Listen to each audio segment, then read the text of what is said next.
તો આજે હું આવી ગયો છું કચ્છમાં.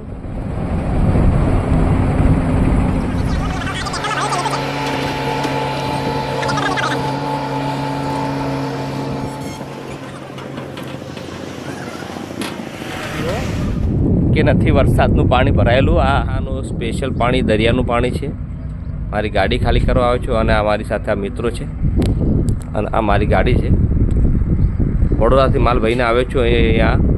અહીંયા મીઠું પકાવવામાં આવે છે. પ્રોસેસ છે આ જુઓ, તમને બતાવું. આ જે ટ્રેક્ટરમાં ભરેલું છે મીઠું છે. આ ટ્રેક્ટર બધા મીઠા ભરેલા છે.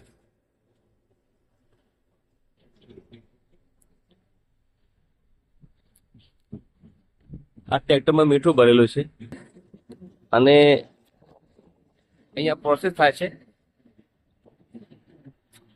સફાઈ કરવાની. મીઠું ચોખ્ખું મીઠું અને માટી બધું મિક્સ હોય છે. અને આ જુઓ તમને બતાવો, એ મીઠું અહીંયા નાખવામાં આવે છે ને અહીંયાથી એનું અહીંયા જો આ પ્રોસેસ છે અહીંયા જાય અને મીઠું અને માટી અલગ થઈ જાય. આ બાજુ કચરો પડે છે અને આ બાજુ ત્યાં મીઠાનો ઢગલો તૈયાર થાય દેખો, બરોબર. આ મીઠા પકવવા માટેના ખેતરો છે. જો જ્યાં જુઓ ત્યાં આવા પાણીના ભરેલા ખેતરો છે. એટલે જેમ જેમ પાણી સુકાય એટલે એનું મીઠું બને જાય. તેની જે તે પદ્ધતિ હોય છે પદ્ધતિમાં ઈબાન થાય એટલે મીઠું બને.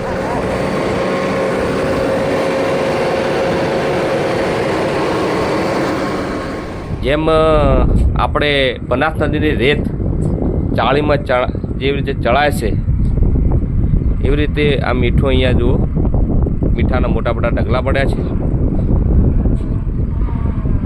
અને જેમ ખટારામાં અને મોટા મોટા ઢગલો નથી થતો રેત ચાળે એ ટાઈપ આ મીઠાનો ઢગલો છે. હું તમને નજીકથી પણ બતાવું છું. જુઓ, અને આ મારી ગાડી છે અને અહીંયા પાણી સોલાર પ્લાન્ટની પ્લેટો છે. હું ખાલી કરવા આવ્યો છું. અહીંયા